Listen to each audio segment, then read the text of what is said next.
चौथा test match चल रहा है रांची में। और इंग्लैंड की जो पूरी पारी है 353 रन पर ऑल आउट हो चुकी है। इसमें आकाशदीप का बहुत बेहतर डेब्यू हुआ है। इंग्लैंड एक वक्त अगर देखा जाए तो एक बड़े टारगेट की ओर बढ़ता हुआ नजर आ रहा था, लेकिन उसी वक्त इंग्लैंड की आखिरकार वो कमी फिर से एक बार उजागर हुई कि थोड़ा सा भी जब जब गेंद घूमता है तो फिर इंग्लैंड के बल्लेबाज वहां पर कंफर्टेबल फील नहीं करते। और फिर चाहे वो रविंद्र जडेजा हो या फिर कोई भी बॉलर हो इंडिया का, कोई मुझे लगता है अंडर 19 बॉलर भी आकर के अगर बॉल डालेगा तो भी इंग्लैंड वहां पर फंस जाएगा। सिवाय रूट के, रूट अच्छा खेले हैं सीरीज में दोस्तों, पहला उनका निकला है एक सैकड़ा। और बाकी का अगर जॉनी बेयरस्टो का देखें तो जॉनी बेयरस्टो जो है बल्लेबाज तो अच्छे हैं, लेकिन इस सीरीज में उतना बेहतर देखे नहीं है ना, अपने नाम के मुताबिक उनका प्रदर्शन निकला है। और इसी वजह से इंग्लैंड की ये हालत इस वक्त बनी हुई है कि वो 253 पर ऑल आउट हुई है। एक वक्त मुझे लगा था कि शायद रूट थोड़ा सा और खेलते हैं, रूट तो खेले, नॉट आउट रहे 122, उनका 31वां टेस्ट शतक, ऐतिहासिक शतक।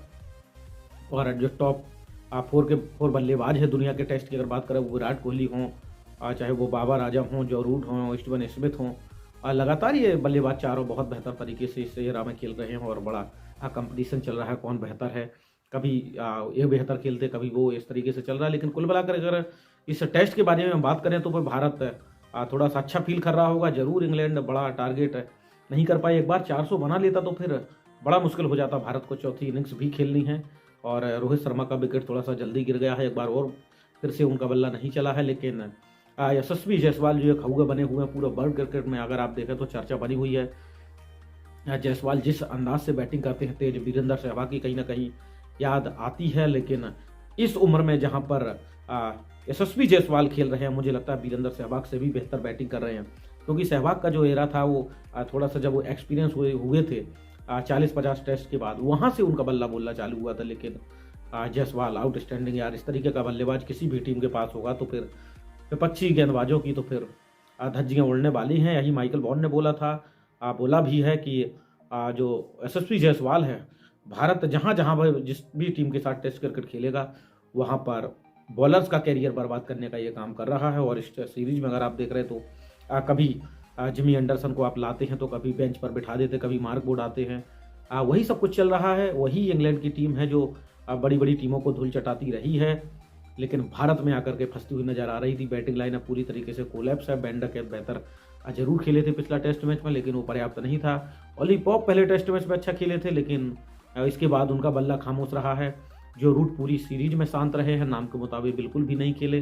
चौथे टेस्ट मैच में उनका बल्ला चला है 253, एक वक्त 347 पर 7 थे इंग्लैंड की टीम, लेकिन वहां पर फिर 3 विकेट हैं, केवल 6 रन जोड़ करके बाकी के जो आखिर के 3 विकेट है वो झटक लिए गए। थोड़ा सा दिमाग का काम करना चाहिए था। जो रूट को स्ट्राइक अपने पास रखते और तेज रन कर दे तो इसी स्कोर को 400 के इर्द गिर्द ले जा सकते थे, लेकिन ऐसा नहीं हुआ। रविंद्र जडेजा ने एक बार फिर से साबित किया है कि वो कितना इंपॉर्टेंट गेंदबाज है, कितना इंपॉर्टेंट ऑलराउंडर है भारत के लिए, चाहे वो टेस्ट क्रिकेट हो चाहे वनडे क्रिकेट हो। ये साबित फिर से किया है। रविचंद्रन अश्विन को उतनी ज़्यादा गेंदबाजी, और कुलदीप यादव की बात करें तो उनको अभी फ्रंट पर नहीं रखे हैं कप्तान रोहित शर्मा। कुलदीप यादव से पहले बॉलिंग के लिए लाते हैं और उन्हीं को भी नहीं दोस्तों खेल पाते हैं, ईमानदारी से कहा जाए तो।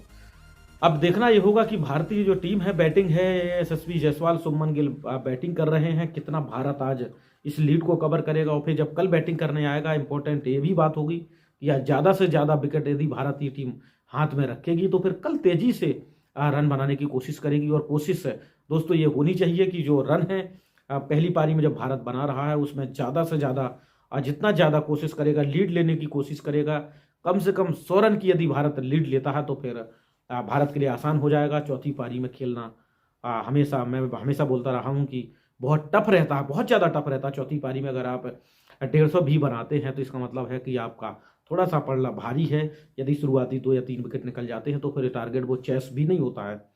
हमेशा भारत का इतिहास रहा है चौथी पारी मतलब 200-250 आपने मार दिया तो फिर आप कन्फर्म मान के चलिए कि आपको ही जीतना है।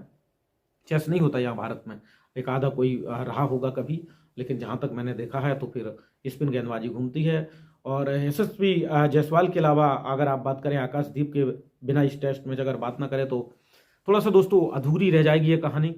आकाशदीप का डेब्यू हुआ है वो मजबूरी में किया गया है। वो ऐसे कि जसप्रीत बुमराह है वो चोटिल है, पूरी तरीके से फिट नहीं है, इस वजह से उनको इस टेस्ट मैच में खेलने का मौका मिला। और जहां तक सिराज की बात है तो उन्होंने बेहतर गेंदबाजी की है। तो अब भारत को एक और टेस्ट बॉलर मिल गया है, ये लिस्ट बढ़ गई है।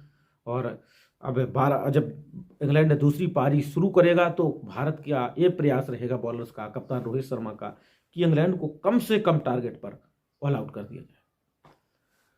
दोस्तों, वीडियो का आखिर तक आप सभी का बने रहने के लिए बहुत बहुत शुक्रिया। स्पोर्ट धमाका चैनल को सब्सक्राइब ना किया हो तो प्लीज सब्सक्राइब जरूर कीजिए।